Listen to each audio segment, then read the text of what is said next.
What is up, Keijo fans? Simon here. Welcome to HannaTalk. Hope you're all doing fantastic. It is a beautiful sunny day here in Melbourne, Australia. But I think, as Neil Finn from Credit House once said, 4 seasons in one day. But let's move on to today's special guest. Now, she is an actress who is best known to fans as Nozomi Kaminashi from Keijo, but she's also best known from series and films such as A Silent Voice, Honey Bardo, One Piece, My Hero Academia, Attack on Titan, Fruits Basket, Borderlands, and much, much more. Please welcome Amber Lee Connors. Oh, hi guys! So excited to be here. It's very exciting to have you. Thank you for having me. It's absolutely no problem. Very exciting to have you here with us, Amber. How are you? Oh, I'm doing good as well as anybody can in the current events of the world. I definitely know what you mean by that. It's definitely Yeah. very, very difficult times here. And during obviously this, which actually leads into my first question here, is obviously during this time with what's happening with the pandemic, how have you been keeping things up, especially on the acting side of things? Yeah, so I feel like it's different for everybody across the board. For me personally, I started initially, when I first started voice acting, I was only doing like online work. So I'm very used to having to record remotely and, having like a good home setup or home studio. So I'm very used to that kind of workflow. Um, it is definitely, things have changed because like I am used to going into studios now too, but obviously we can't do that anymore with the current COVID situation. So I'm personally working with a lot of studios remotely still. Um, Funimation's still kind of figuring out like the whole like dubbing aspect because they're trying to get things like back off the ground with people still like recording remotely. So it's been exciting, but it's also like there's challenges in every regard. But yeah, so like for me, like not too much has changed, uh, other than like the general landscape. But I know like for a lot of other actors that maybe don't have experience doing online work or have never needed a home studio, I think that that's definitely been a bigger adjustment in that regard. Right. That's fantastic. And that's absolutely fantastic that you've had that experience with doing a lot of online recording, which helped you to get prepared for like when situations like this, like the pandemic at the moment, has started happening. So that's absolutely fantastic about that. Excuse me. And obviously with what's happening, like obviously with the dubbing situation, because I know for a fact there are several animes out there that are doing what's called Mhm. simuldubs. So they're starting the dubbing process for those animes. I think straight after when the English start, I think doing their version of it. Is that the right term for it? Yeah, I guess like for simuldubs, what ends up happening is it depends on like how simuldub the simuldub is. I know for some shows like My Hero Academia, Funimation was originally doing like same day release of like the English that would come out at the same time as the Japanese. Obviously due to like the pandemic situation, things have been delayed, but they are trying to get back on track in terms of that. But normally there's usually about like a week delay between when the episode airs in Japan and then like the English dub version like comes out for those titles. Right, okay, because I know for a fact that One Piece has just recently gotten back into like dubbing from where the last dubbed episodes had started from, around 575. So starting around the next arc in the series, but the Mhm. Japanese are already like way further ahead because of like I'm not exactly sure what happened with the delay in why it took so long to dub the episodes for such a very long time. But as far as I know, they have started getting back into dubbing the episodes because I know when they did One Piece Stampede, Mhm. Justin Cook and Colin Clinkenbeard did announce they'd be getting back in the studio, like dubbing for the rest of the episodes from where they last left off. Yeah, I don't really quite understand like why they put a halt or stop on dubbing One Piece to begin with. But like you're saying, there's such a huge delay in it that it's no longer like concurrent with the Japanese release because the Japanese release is so far ahead. So it is quite a mystery to many of us, but I know that they were starting to dub the episodes again, like you said. Absolutely, which is absolutely fantastic. And before we start getting into the questions here, I know for a lot of my listeners out there who probably have heard so many of my interviews at this point, you probably hear me say one word every single time, which is the word fantastic. I challenge you all, every time I say the word fantastic, just take a drink every time I say that word. Because you're going to hear me say that a lot. So, but But let's start at the beginning of your career. So, how did you get started in acting?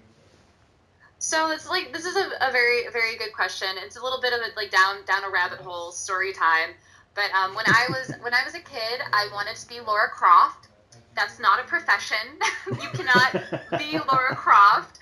Um, so I was like, oh, I'll be like an archaeologist. But I realized that didn't involve raiding tombs and shooting dinosaurs like Laura Croft. So I was like, I don't know about that. So I switched from that to deciding that I wanted to pursue psychology and like be a psychiatrist. So I started like studying like psychology, sociology, and like I started taking Latin. And then when I was like 15, 16, I'm just like, you know what? I want to be a voice actor. So I sat down and Googled how to be a voice actor. This was back in 2006, 2007, and I stumbled across a online forum called the Voice Acting Alliance at the time. It is no longer alive; it does not exist anymore. But through this forum, like you could work on like a bunch of like projects like for fun with other like-minded individuals. So there's like flash animations, there's like radio plays, there's all kinds of cool stuff. So like I tried that, and I'm like, wow, I really love doing this, and I don't want to do anything else. So I just want to keep doing the voice acting stuff. So I'm originally from Ohio, and as you can imagine, if anyone is familiar with like the geography stateside, there's really nothing in Ohio, especially in terms of acting, and specifically voiceover. So a lot of the work I was doing was online. So for about for years and years, I was just practicing, like I built a little booth in my closet, and I had recorded some games and commercials from there, and I really loved doing it, and I finally was able to support myself financially fully off of doing like online work in that aspect. And then I was like, I should probably move to a more lucrative location that actually has, studios you can go into and like video game or animation work and whatnot. So I was originally looking between there are three like kind of hubs in the Mm, U.S. for voiceover, and at the time it was New York, Texas, and California. mm. And New York and California are extremely expensive. They're very expensive. Texas, not so much. So I was like, I will move to the Tejas because it is more affordable, and also there are studios like Funimation, Okatron, Sentai Filmworks, and now like Gearbox and whatnot. So I decided to move down in 2016, and then I'm still going. I'm still doing the thing. That's But yeah, I had no formal training, completely self taught, no prior I never even did theater previously. If I wish I had taken classes, there were no classes in Ohio. It probably would have made things a lot easier for me. So if you have the opportunity to take classes, if it's something you're interested in, and you have the opportunity to take classes from like industry professionals, highly recommend doing that because then it'll be a lot faster instead of figuring stuff out on your own.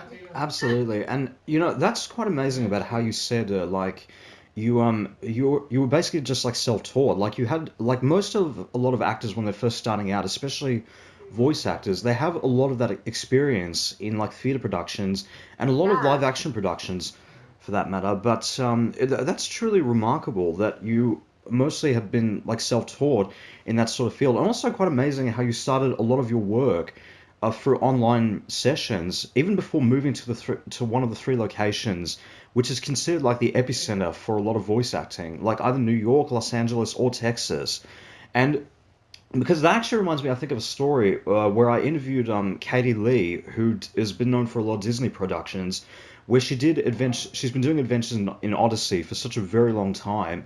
She mentioned to me that several of the voice actors in the production were from Australia, and they Oh had, wow, yeah, yeah. which was amazing. I absolutely just went like, wait, what?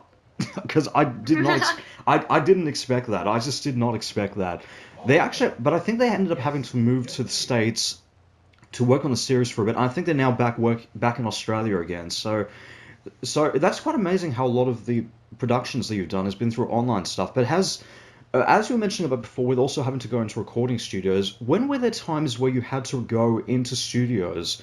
Was it for like several productions, or has been most of has been a majority of the work you've done just been in online sessions?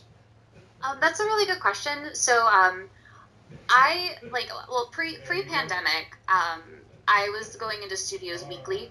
Um, so it's kind of like it's a mix. But even while I was going into studios for ADR and like anime, traditionally you would have to go into the studio for that. So any of the anime work I've done, I had to go into the studio for. For a lot of like the bigger games, I have to go into a studio for. But even while doing those, like I never stopped doing online work. Like I've always pursued like as much work as I can. So like while like being local and having those opportunities, I continued to keep up on my like online connections and working in that way, and started like commercials and like audiobooks and just really just about everything like promos and again like it wasn't like financially well off enough to afford them, but like once I moved and I started having like more income, I started investing more in myself in terms of taking classes when I was able, and getting like taking singing lessons and like anything I can to like improve in my craft. But that's why like I think one of the things that are really important that's really important to me, especially just to get out there to anybody who may be listening, like no matter like what, like if you're interested in something, if you're passionate about something and you love something, you can always make it work. Like you should absolutely pursue that, because you're the only one who's like holding yourself back. Like you will figure it out. I promise. That's fantastic. That's absolutely wonderful, right there. I'd probably tell you straight up that if this was like an actual talk show right now, and there was a live studio audience just right in front of me right now, they'd probably be applauding like crazy to that advice, Oh. right there. But going ahead just a little bit more, who would you consider to be your influences as an actress? Oh my gosh, well there's so many amazing like voice actors, voice actresses, and then also like I love movies and film, and there's so many talented people out there. I would say just like off the top of my head, like one of my personal I guess actresses that like I just absolutely adore and have like so much like inspiration from is like Grey Delisle. Like I absolutely love Olive Gray's work. Mm. She's phenomenal, and she's such a kind person. She is absolutely fantastic. She truly is a fantastic actress, and that's quite amazing. That is fantastic. And it's fantastic that you said that you've been inspired a lot from like a lot of not just from voice actors, but also from a lot of film, television actors that come into mind like that. So that's absolutely fantastic. And with any sort of series or like film project, for example, do you walk into like a series or a film or any project for that matter expecting to play like a certain role, or is it just like walking up to a Jack in the Box, not knowing what to expect when you push the button? Yeah, that's a really good question. I mean, I guess it depends on like the medium of the project, because sometimes like there are auditions and you'll know ahead of time like what character you've been cast as, but that doesn't happen too often anymore. So it is very much just like going in and like not really having any idea what the show or the title's about, or what your character, who you're even playing. Um, as far as like typecasting goes, I tend to be more of a utility actor. So it's usually like wherever they need to put me, I will do the thing. But I do have a penchant for doing more like yandere types, or very like crazy, bombastic psychopaths. That is that is just like one of the ones I keep coming back to. Right. Wow. Which is my Because favorite, so it's fine. Like I'll do whatever. You need me to be a dog and bark, I'll bark. Like listen. fantastic.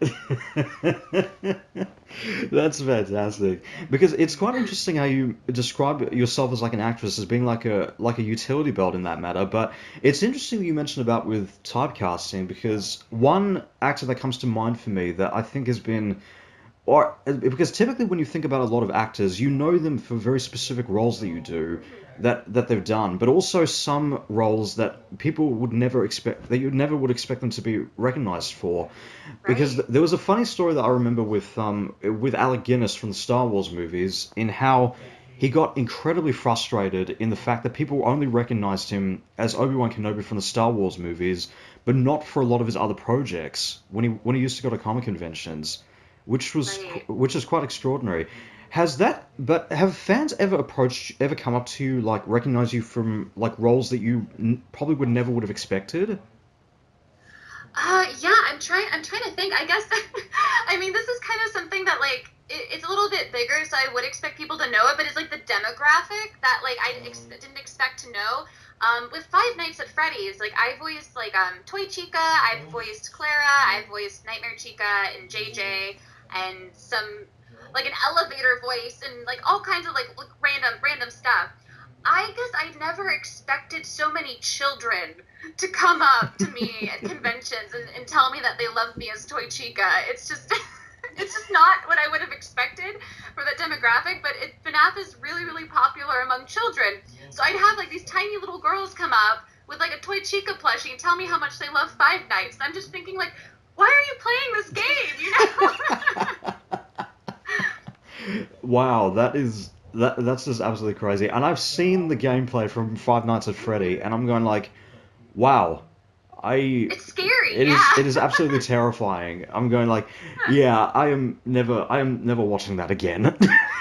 Yeah, it's just like I'm talking like really little children, and I mean I've always loved horror games like growing up, so I mean I can't really like be like, oh, why are you playing this? But also like, oh my gosh, why are you playing this? You know?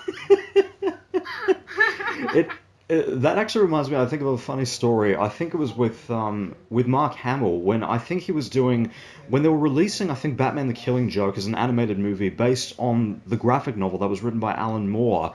I think he came out and said that like about the rating of the movie and especially about what was happening with the film. Said, yeah, it's definitely a hard R. Do not let your children watch this unsupervised.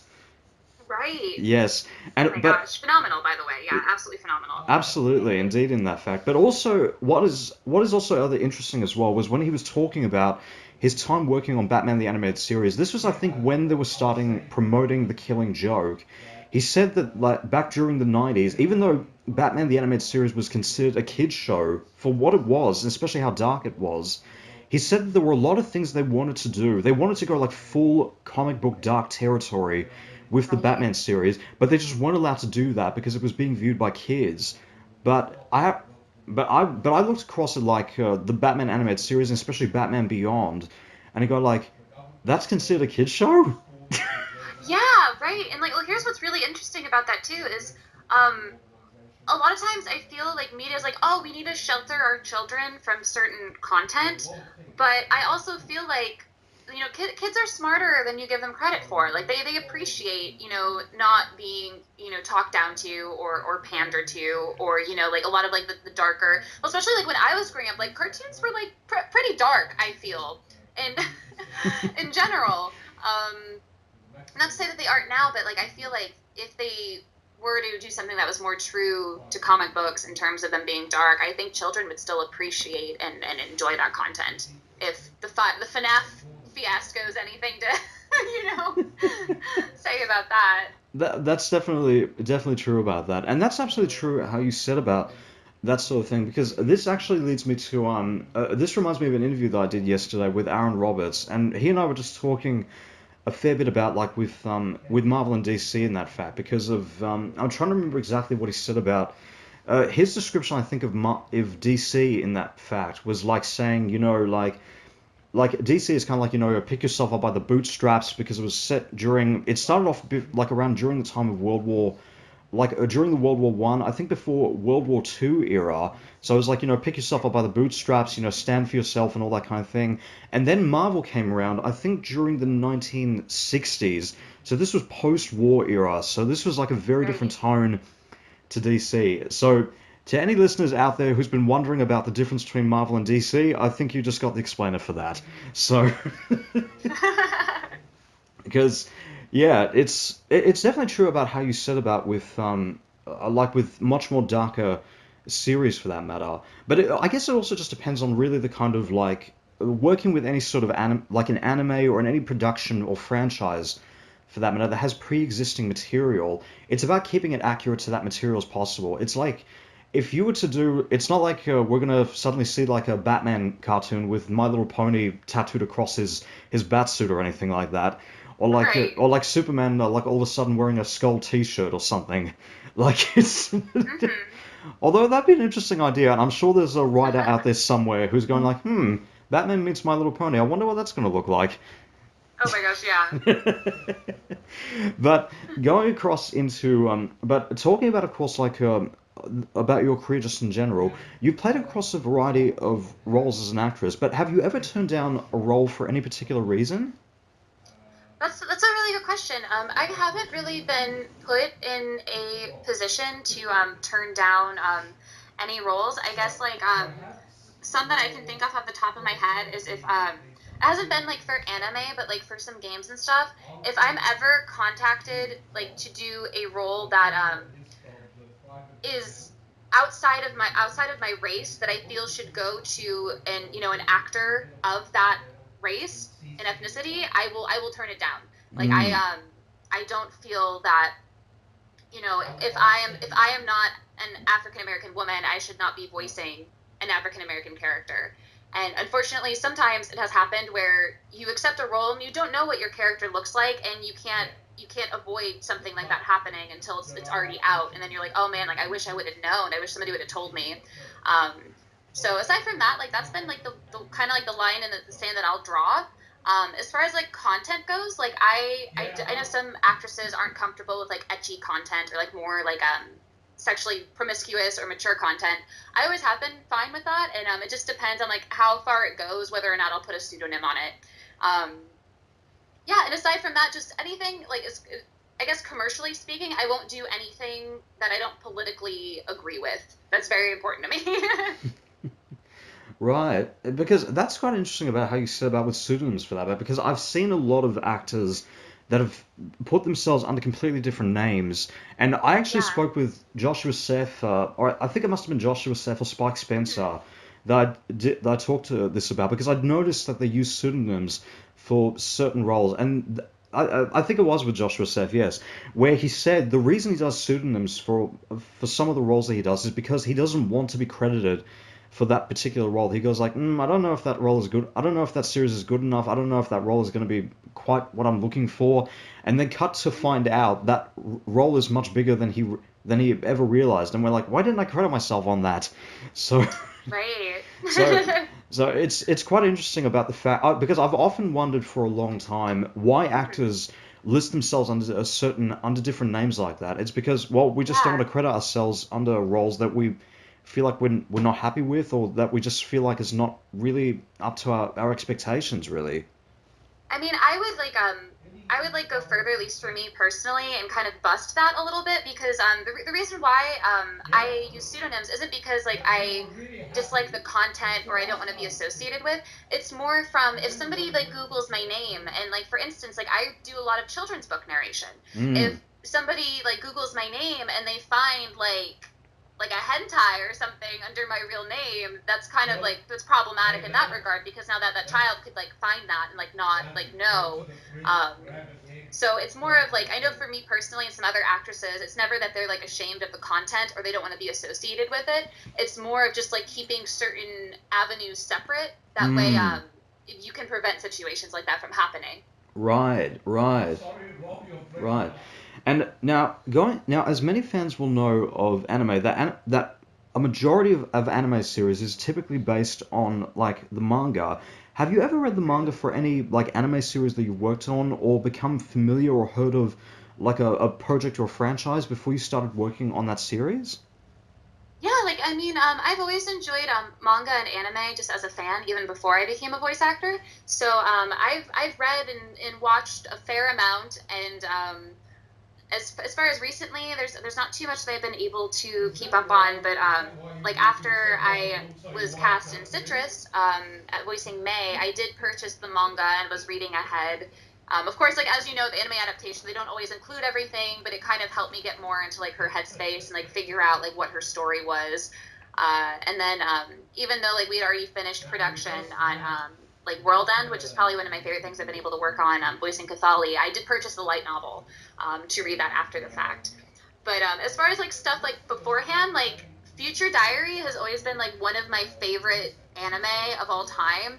And it was of course like dubbed like way before I was ever in a location that would have allowed me to be part of it. But it felt a little bit like fate because like after I moved down here, they ended up dubbing the OVA and I was just like a little bit. I was a teacher with one line in the OVA for the Future Diary, but it made my life because I love that show so much, and I'm so happy that even just in that aspect I got to be part of it. Fantastic. That's absolutely wonderful. And that's interesting about how you said about like obviously with regards to reading ahead, especially like with any anime series that you've worked on, but also like having read the manga that you've worked on for the series after the fact. Because I did an Yeah. interview with Aaron Roberts yesterday in the fact that he considers himself a fan of the stuff he works on as well as an anime actor. And he said that he reads through the manga himself. He approaches it like an actor in that fact, like reading through the manga, Right. watching the anime to as and I'm paraphrasing him just a little bit on this one. Shout out to you, Aaron, by the way, where he Oh, said he's wonderful. he's absolutely fantastic. And he described it as like, because I want to give off the best dubbed performance I possibly can. Because there are a majority of actors out there that I don't think have ever read the manga for any anime series they worked on because they want to be surprised. And usually because they Yeah. leave that up to the people working on the English dub people that are working on the anime to give them, oh, this is Right. where we're taking your character, this is where the series is going to go, that sort of thing, really. So, Yeah. And I think like again like I completely like I love living in the moment as a character, so I won't always read ahead, especially like if you're working on like multiple things, you don't always have time to keep up on everything either. But that's where you, like you said, like having a really good director comes in that can like kind of like walk you through and like give you like a psycho like analysis of what's going on with the character. And funny story, like as far as like preparation goes, like anytime there's auditions, like again I mentioned that I wanted to be a psychiatrist, so anytime that there's auditions, if I have time to prepare, I will literally take a notebook and I will write down like a psychological profile of each character I'm auditioning for, just so I can kind of like get into their headspace with it. wow, that's incredible. That's definitely deep. That's definitely getting really deep into a character in that fact because typically I think because I'm not sure exactly what the process is for a lot of different actors, but that's extraordinary that you use like obviously talking about with your studies in psychology, you use that to kind of your advantage as an actress. Like, going, okay, this is going to be the way I'm going to get into the headspace of this character. Like, find out their like a description and all that kind of stuff. But also with having the manga as that reference as well, which is fantastic. But also still having to live in the moment as well, which is fantastic. And starting off now, obviously having played across a variety of roles, what was like your first voiceover role? Oh my gosh. Well, I think, like, do you mean like first role ever, first like paid professional role, like first role like in a game or anime? There's a lot of different ways to tackle that. I think the very first voiceover role that you've done. The very first one I ever got cast for was in an indie game, and she was like this little pink-haired villain girl with horns, and she was a brat, and she was just so much fun. Her name is Melodia. This was Wow. back in like 2007, mind you. So Fantastic. That's absolutely wonderful. Now, going across into like some of your most prominent roles. Now, your best known role is Nozomi Kaminashi from Keijo or Keijo, which I think I'm pronouncing it correctly. What was it like playing that character and in a series such as that? oh my gosh, so I've got a story for you. Get ready, buckle up. So, first of all, I absolutely love playing Nozomi, and like I love Keijo so much. And fun fact, like when the show was first announced in Japan, like there was like the trailer was everywhere, and there was like the one scene from episode one, where you see like the vacuum butt cannon and everything, and it's like her and oh my gosh, I can't remember the name right now, but the girl with the pink hair, and like they're fighting on one of the lands, and I saw this, and I fell in love with this show before I even knew Funimation had it, or before I even knew I had a chance to be in it. And I was like, oh Wow. my gosh, I want to watch this. This is amazing. This is just so ridiculous that this is completely up my alley. And I was actually in Funimation recording Baccarat for the One Piece Film Gold movie at the time. And Clifford Chapin like came in, and as you know, he's the director for the dub on Keijo, and he comes in and it's just like, hey, like quick question, like what's your availability next season? And I'm like, oh, I am fully available. And he's like, oh, are you okay like doing like ecchi content? And I'm like, yes, absolutely. And then he's like, okay, because I have this show called Keijo, and I gasped. Like, I audibly gasped. Like, the sound left me like a ghost. Like, I had no control over it. I was just like, like, oh my god. Like, freaking out. But I was like, oh no, he can't know that I like the show or that I know about it because I want to come off as really professional, like, right? So I'm just like, oh yeah, cool. All right. And he's like, okay, like, I'll let you know. Wow. And then I'm just like freaking out. I'm like, oh my gosh. So I didn't know what character I was playing. I got called in, I think, for an hour session one day. There were no auditions for the show. So like I came in, I'm waiting in the lobby, and then he comes out. He's like, hey, do you know who you're playing? And I'm like, no idea. And he's like, you're voicing Nozomi. And I just kind of stared at him because I didn't know the character names yet. He's like, oh, it's the main girl. And I was like, oh my god, I'm going to die. So I was very, very excited. And it was, she was my first lead at Funimation. And I loved playing her. I love the show. I think, a lot of people look at it and they're just like, oh, this is just like a really like fan servicey show. But it's so funny. It's so self-aware. And I really think it's very like body positive for women because, it's all these women who are competing in this sport. They all have different body types and they're all very accepting of each other and they all have different advantages to, having these different body types. And they all have their own ambitions and goals and reasons for being there. And I love it. I love it so much. And the attack names are the best part. Like, when else am I going to get to say vacuum but cannon or, gates of booty lawn? Like, that's never going to happen again. Fantastic. That's absolutely wonderful. And because I did see clips from Keijo, and I was and the thought that was going through my head when I was watching this was going like, oh, okay, it's a swimming anime mixed with some form of martial arts, which was that was what was going through my head. I'm going like, Yeah. And I'm just at one point I'm going like, two thoughts were popping into my head, going like, this is. I've never seen anything like this before, and on the other hand, I was going like, where are they popping up ideas like this from? Do they have a hat do they have a hat next to them and just pulling ideas from that, going like, oh, I wonder what we will do next. All right, Master Chef and martial arts. Let's do Food Wars. So. Right. Oh my gosh. Exactly. But talking a little bit more about the series. Now, I'm not sure if you know about this, but I think it's up in Portugal. I think it was when after the series came out, they actually started developing a real life version of the sport in the anime. Yes. Which, what have been your thoughts on that? I mean, if it was over here, I'd play it. So there's that. But yeah. Also, like it has to hurt. Like it has to hurt IRL. Like I cannot imagine just slamming my body up against another person and it not hurting. But I mean, what are you gonna do, right? Yeah, I definitely agree on that. And when I first heard about that, I was just going like, okay, at least they're wearing safety clothing, because Yes. I'd imagine Oh my gosh. I would imagine that would hurt like hell. I think when like it came out, I made like a tweet saying just like, all right, bye guys, I'm going to Portugal. Like I'm leaving. Packing up. That's fantastic. That's absolutely wonderful.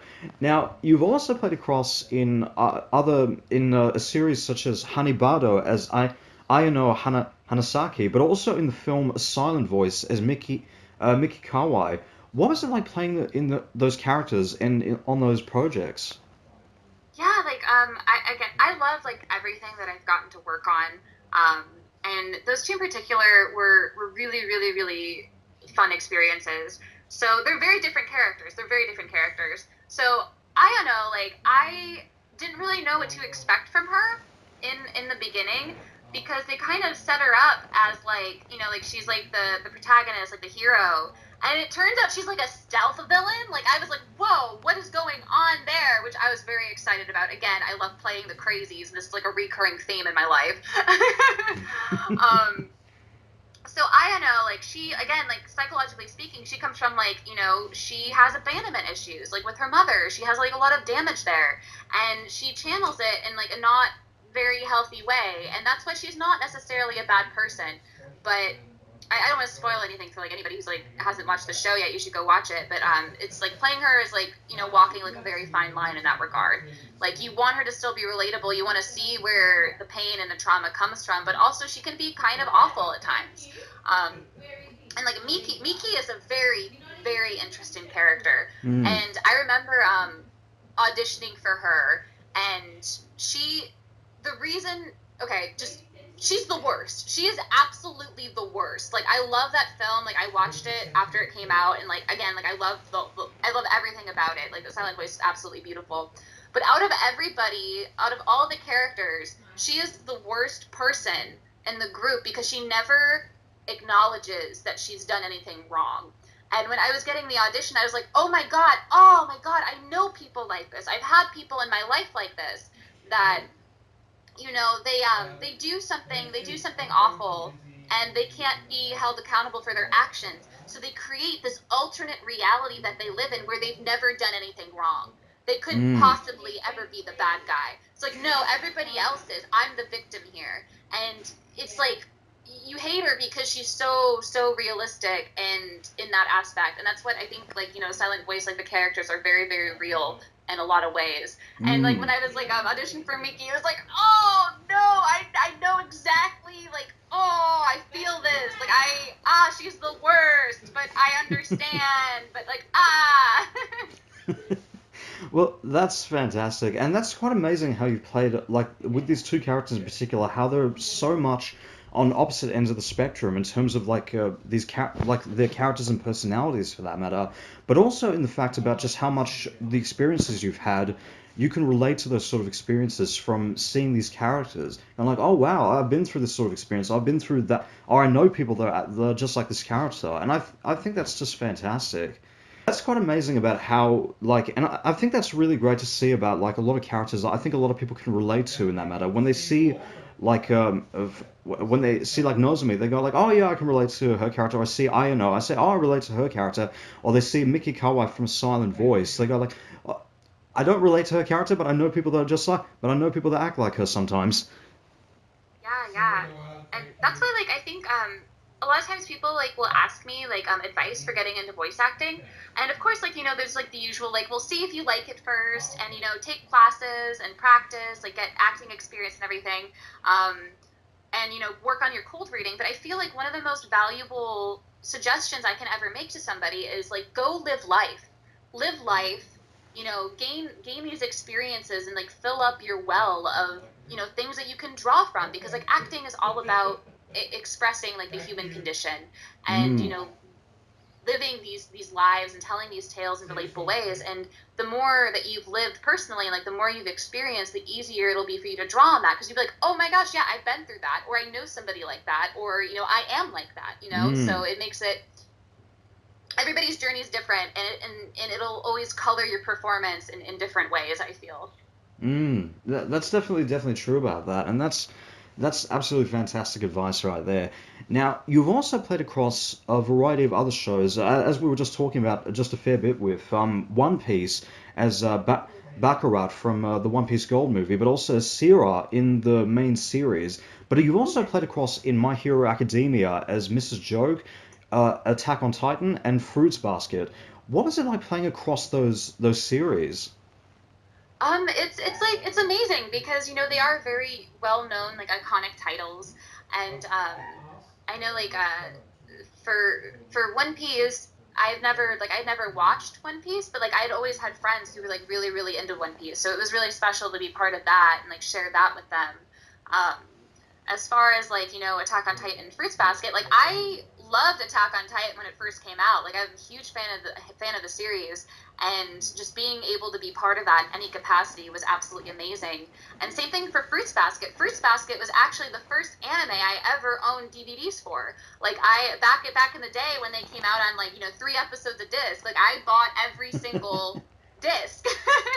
And Yuki was always my favorite character. So the fact that I got to be in Fruits Basket and I get to be part of the Prince Yuki fan club just makes my life. Like, I can't even express how amazing that feels or how special it is.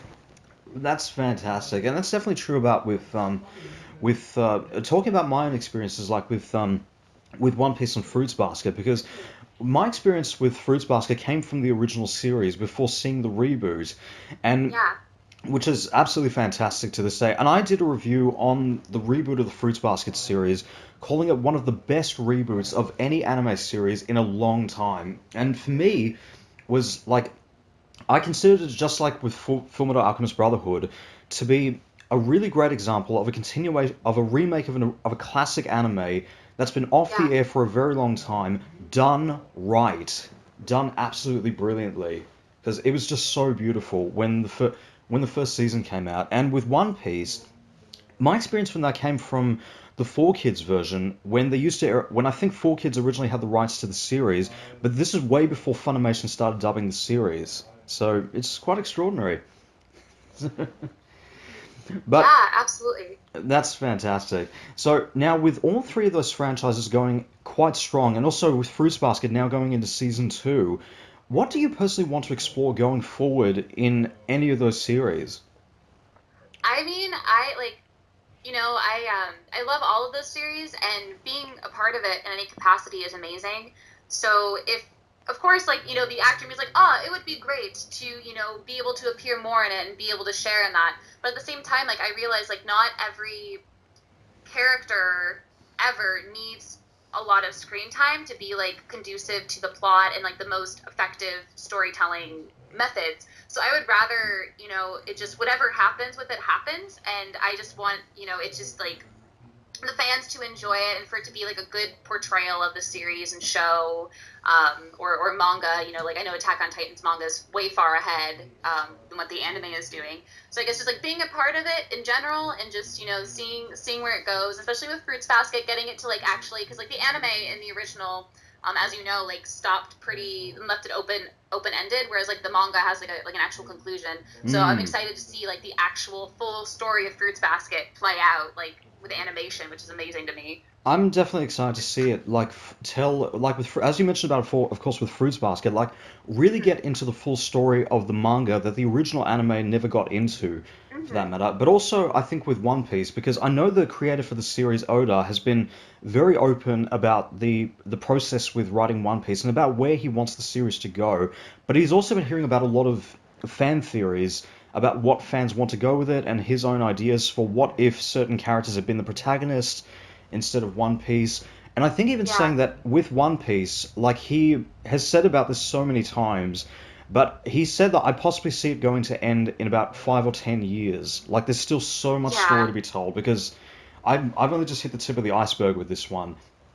But I'm really interested to see, like, especially with like a lot of these long-running series, just where they go in terms of the storytelling, because I feel like there's so much unexplored territory within the main series, but it also leads up to like, we could develop sequels to this, we could develop spin-offs to any of these series. The Yeah. in the world of storytelling, there's so much to explore. Absolutely. That's fantastic, which is fantastic. Now you've also played across in the video game world with projects from Borderlands 3 to Marvel Avengers Academy as Medusa from the Inhumans series. What was it like playing on those projects and in the video game world? Yeah, I mean, it's amazing. Like, those two in particular are very different experiences, because for voicing Medusa, like, I did that from my home studio. I didn't have a director. I just did the lines on my own after auditioning. Whereas, like, compared to like Borderlands, I like go into a studio for it. I'm working with a director, which is Joel McDonald, who is actually the director on One Piece Film Gold, who I worked with. um, yeah, and it's just like it's a totally different experience, and like they're different characters too. Like, voicing the female psycho in Borderlands 3, like, is literally all of the energy I have, period. And all of her lines are like screaming almost at the top of my lungs. And it's like a lot of vocal care and protection in that regard of like having to make sure I'm doing it from the right place so I don't blow out my voice or cause like permanent vocal damage. I can definitely see how that would be like. That'd be like the kryptonite to like any voice actor, for the matter. Especially if they're having to do a role or a particular series that involves a lot of screaming, for that matter. It's going Yeah. like That's just crazy. That's absolutely nuts. And talking a little bit more about with Marvel Avengers Academy with Medusa, were you familiar with Marvel or DC before stepping into that role? I mean, yeah, like I've always loved Marvel, like DC. I'm a comic book fan. Medusa in particular, I didn't like really know a lot about her, but I definitely researched her before I auditioned, so I had like kind of like an idea of like what she was about. Right, fantastic. And now, as many fans will know with regards to Marvel, because in the last year Marvel Studios had gotten the rights back to the X-Men and the Fantastic Four. Are there any Hmm. particular Marvel or DC characters or storylines that you want to see adapted for the live-action universe as a film or a TV series? Oh my gosh! Well, first of all, I love X-Men. I love X-Men so much, and like one of my favorite dynamics is like Gambit and Rogue, like classic comic book Gambit and Rogue. Like I would love to see more of that explored. Wow, that's fantastic. I definitely would personally love to see. I mean, speaking for myself as a comic book fan myself, and most of the to any out there, anybody out there that doesn't know, most of the comics that I own myself, I probably have a majority of Batman, Spider-Man, Superman, and X-Men comics myself, and I definitely would love to see like Rogue and Gambit in an X-Men movie because we've seen Rogue in the X-Men films, but I don't think we've ever seen Gambit in his full entirety, or even those two characters together in their full entirety, Hmm. which is something I'd really love to see. I think personally, I would really love to see in terms of like either Marvel or DC. I just want to see them do the Fantastic Four absolutely brilliantly. I definitely would. Yeah. That's what I really want to see more than anything else. And I'd really love to see them do like Justice League Dark, and I think above all else, Green Lantern. So, Yes. Yeah. uh, I actually really enjoyed the Justice League film. mm. I would like to see more of that. Absolutely, and I think what's really amazing in the fact is them pushing into characters that I think that not necessarily that haven't been done on screen before, or they feel like just haven't been done on screen to the full justice that they deserve. I think in the Yeah. words of Kevin Feige when he was talking about Fantastic Four, he said, "I'm just so excited to bring Marvel's first family into the universe and bringing them up to the respect and justice that they deserve." Right. Right. So, especially Absolutely. especially because they are Stan Lee's like first baby after all. I think the very first comic book characters that he ever created. I think before he started writing for the X-Men, I think, which is Hmm. extraordinary. And but yeah, it's definitely can go in any number of directions. It's funny about with Fantastic Four because I did an interview because the interview I did with Aaron Roberts yesterday, he actually said that he wants to see the Riddler done in the Batman movies, like in the Oh my modern day, God. Yes. done in the modern day Batman movies, which to anybody out there that doesn't know or hasn't been catching up on any of the latest Batman news, Paul Dano is cast as the Riddler in Matt Reeves' Batman movie. So we officially are getting full-on Riddler in the first Batman movie with Robert Pattinson. So there you go. I'm Bec- super excited. Like I've always loved Batman, and I've loved I've loved all of the like the films, like even like the Tim Burton ones, like with Jim Carrey as the Riddler. Like I just love all of them. So I am always excited for new Batman content. Absolutely, and I'm saying to any Batman fan out there listening as well, which is absolutely fantastic. And it's funny as well because like speaking about of course with the Fantastic Four, Aaron gave me this answer to me, which I thought was kind of surprising, but actually not that surprising at the same time. Where he said, I just want to see instead of maybe doing the Fantastic Four as like a film franchise, why not turn it into a TV series? Oh yeah. Just like weekly, them just solving a mystery or something like that. I'm going like, well, they are doing the Marvel TV shows in as part of the cinematic universe, like a Falcon and Winter Soldier, the Loki series, and also with the WandaVision series, which are all supposed to be connected to the films. So it wouldn't put them past it. I wouldn't put it past them to do a Fantastic Four TV series. Yeah. So it can go in any number of directions with this one. Which, and actually going back to My Hero Academia, there were reports going about that fans asking for a spin-off series on My Hero Academia called My Villains Academia, so focusing on the villains of the story. What have been your thoughts on that? I mean, I am all for more My Hero content in general. So I think it's like super, super exciting. Fantastic, that's awesome. And speaking about, of course, more with the video game world, with the success of Detective Pikachu and recently Sonic the Hedgehog breaking the video game film curse, what is one video game project that you've worked on would you want to see adapted for live action?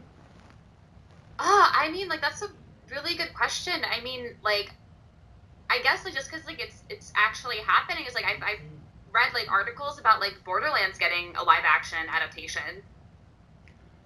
Yeah, that would be really epic if they did a Borderlands series, like film or Yeah. TV series. That would be fantastic if they did that because I know for a fact they are developing like a live action Last of Us TV series and keeping it very Yeah. accurate to the tone of the game because I know the creator of the game himself is fully involved in the project. So That's if they awesome. which if they can manage to do that, if they can do that with The Last of Us, I don't see any reason why they can't do that with Borderlands, which that would be fantastic if they did something like that.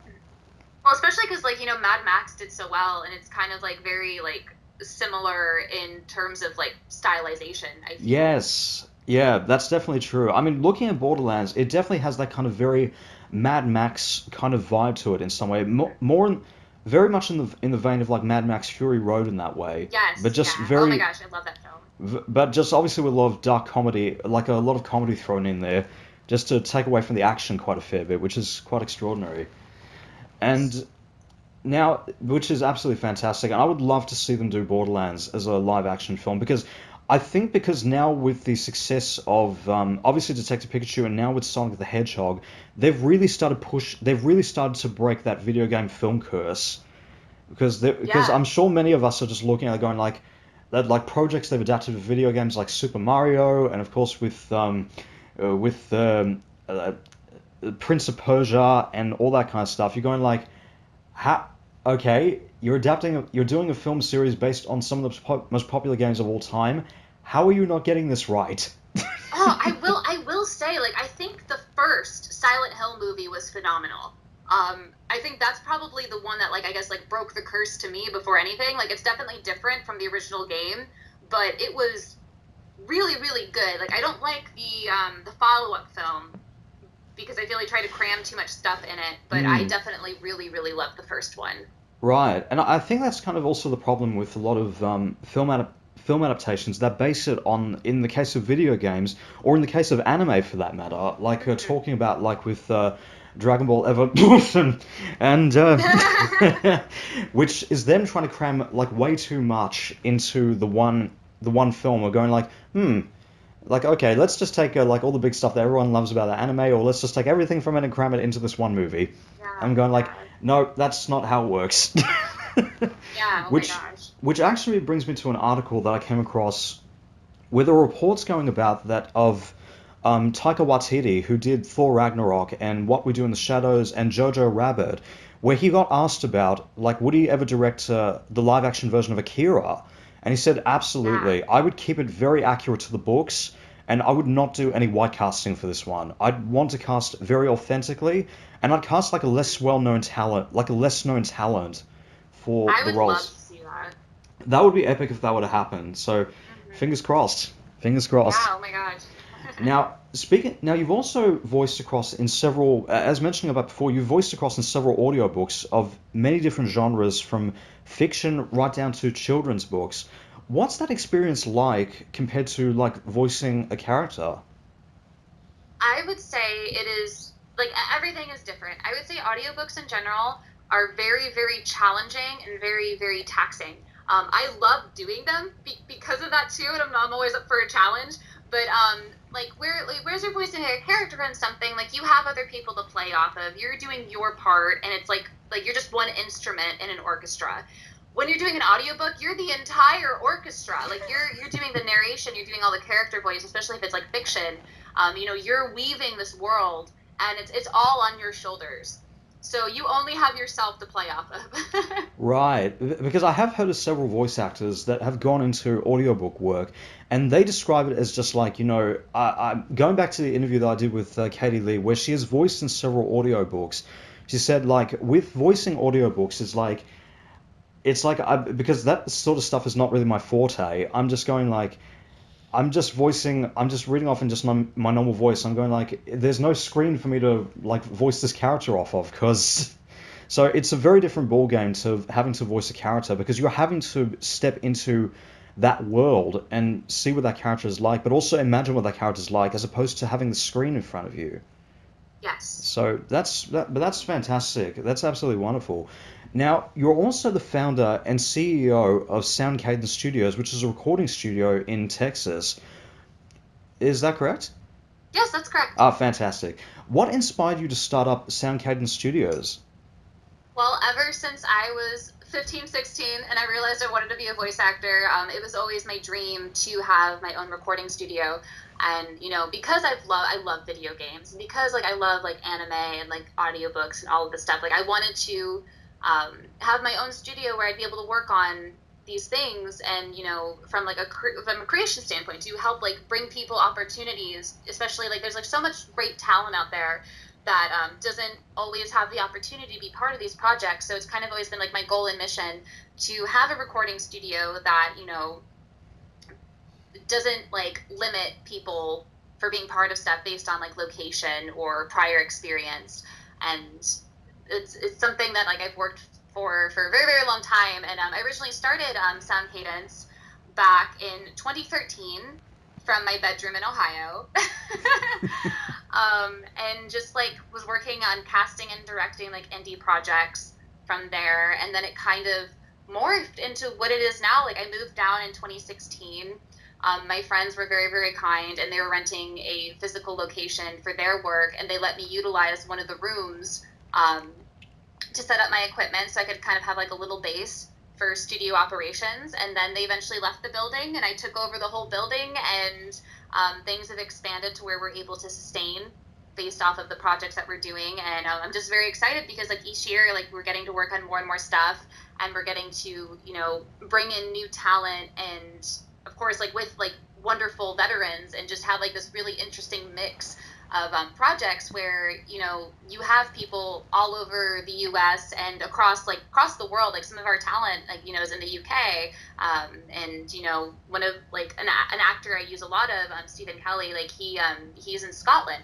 And because of the advent of technology and the advent of the internet, like you don't necessarily have to be, and what this pandemic is proving too is you don't necessarily have to be in a specific location to be part of stuff. And before, like the industry is very, very grounded and like kind of locked in to be like, oh, you have to be here to do that. And I feel that people very slowly realize that's not the case. And with the pandemic, it's like kind of forcing them to seek alternative methods. And I'm hoping that like once things do improve with COVID, that a lot of these places keep kind of like the doors open and keep that in mind, that like, hey, there's like wonderful talent all across the world. You don't have to limit yourself to your city. That's absolutely fantastic. That's really, really wonderful. And now you've also, apart from doing acting, but you're also a cosplayer as well. And you've actually cosplayed as multiple characters, including characters that you've actually voiced yourself. Was cosplaying something that you always did before going into to acting? And what was the biggest reaction that you got from any fans who've seen you in cosplay? Yeah, so like I was cosplaying before I was voice acting. I started cosplaying when I was 14. So it's been something that I've been like doing for a while, and like I just love it. And I guess it goes back to kind of like, what I really want to do deep inside is like be an actor and like living that character, and like living, and just kind of taking on that like persona and everything. So that's, I think, one of the reasons why I was really drawn to cosplaying in general, and just also it's an art form. Like the creation of costumes is an art form, but it's always really fun. Like especially like when you have fans like recognize like that you're dressed as a character that you voiced, they get very, very excited about it, which I love. And that's a lot of fans have been telling me to make a Ms. Joke cosplay, and it's in the wings. I just need some time. Fantastic. That's absolutely wonderful. And where do you hope to see yourself with regards to acting in the long run? I guess that's a good question. I'm just still working in general. Like I love working. I love acting. I love doing everything, whether it be commercials, books, like video games. Like character work is my favorite, but I love everything. So I guess just my kind of like purpose in life, I feel, is to inspire others to follow their dreams, and I hope that through my own journey and doing what I love, and kind of like being like a living story of like, hey, you can do anything you put your mind to. I just really hope other people are affected by that, and give things a shot. Fantastic. That's absolutely wonderful. And across all the roles that you've done, across all the films and shows that you've done, what two shows have you worked on would you want to see a crossover between? Oh wow, I don't think I've ever thought of a crossover. It's a really good question.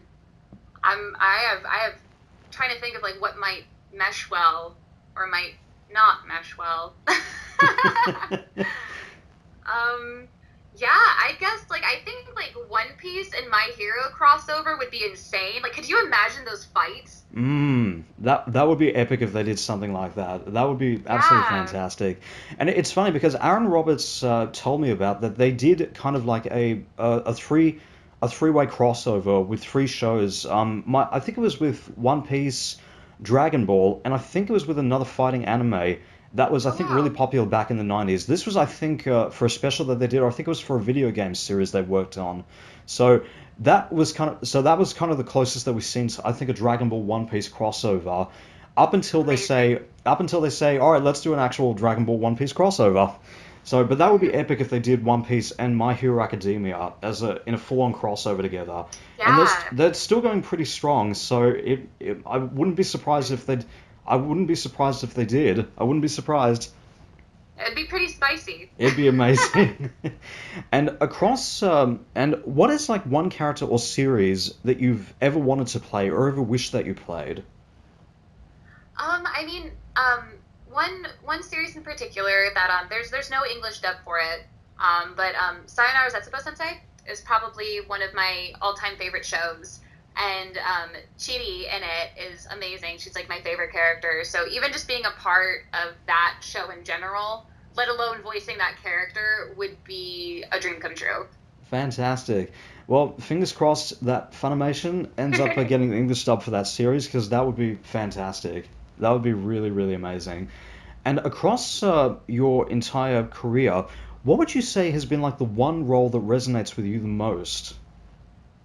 I would say, off the top of my head, it would be Cathali and What Are You Doing at the End of the World? Are You Busy? Will you help us? Save us, help us. Just world end, abbreviated.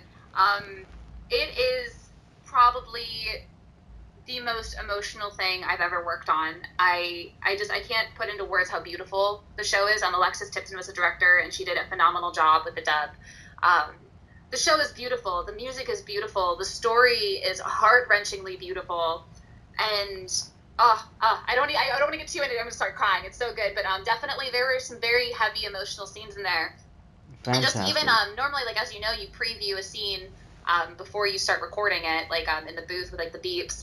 Like there are times in the preview, like I would just start crying, and then my character would be crying or something emotional, and Alexis would be like, no, no, hold on to that, use it in the take. Fantastic. That's absolutely wonderful. And kind of a two-part question with this one here is, Yes. what is your view on where the voice acting and animation industry stands within the entertainment industry? And if you could change one thing about the entertainment industry, what would that be? That's a really good question. I guess there's a lot I would change in general. Just overall, I would like to see like trying to think of the best way to word this. I would like to see, whether it be like in film or TV shows or in voiceover, I would like I would like to see, like, and we are seeing improvements in this regard, but I would like to see there be more open casting, like in Mm. terms of like not locking in specific races or ethnicities to certain character types. And we have seen like a lot of improvement in that regard. But I feel like, you know, I would like to see more like African American actors, more Asian actors, like more like, you know, just more diversity that isn't just like, Mm. oh, you're playing, or you're Asian, you're only playing like the Asian character, right? Right, right. I've definitely have no. I definitely agree in that sort of sense for that, because I mean, for a lot of the actors that I've seen that have played Mm-hmm. across a variety of roles, but looking particularly in like voiceover work, is Yeah. like it's definitely true in that fact. Like there obviously needs to be a lot more diversity in like as you mentioned about before, not just with voice acting, but across a whole variety of mediums for that matter. Yes. So that's fantastic. That's absolutely wonderful. And without going into any spoilers, what's next for Amber Lee Connors for the fans to know about? I guess just like keep an eye out on my Twitter. And whenever I'm allowed to talk about anything, you guys will know. Fantastic, great answer. And final question, what do you think Nozumi would say if she was in Australia? Oh my gosh, that's a good question. I guess she would, you know, like get off the plane, and be like, oh man, like where can I get like some eggs and rice? Because I'm starving. Fantastic. That's absolutely wonderful. That's fantastic. Amber Lee Connors, thank you so much. It's been an absolute honor. Well, thank you so much, Simon. It's been so much fun. That's no problem at all. And same for me as well. And is there anything you would like to say to the fans out there in Australia and in the world? I guess like hopefully one day I'll get to come to Australia and see you guys. Like I've always wanted to go. I've never been. And yeah, like anybody out there, you know, again, just reiterating, follow your dreams. You could do anything you put your mind to. And you could never fail as long as you don't give up. Fantastic. That's absolutely wonderful. Well, guys, if you'd like to find out more about Amber Lee Connors, you can check out the links, which I'll put to in the description once this YouTube link is finally up on YouTube. Don't forget to subscribe to Hannah Talk, follow me on both Facebook and Twitter, and don't forget to comment below as well. Thank you all so much for listening. This is Simon and Amber Lee Connors signing off. Bye for now. Bye.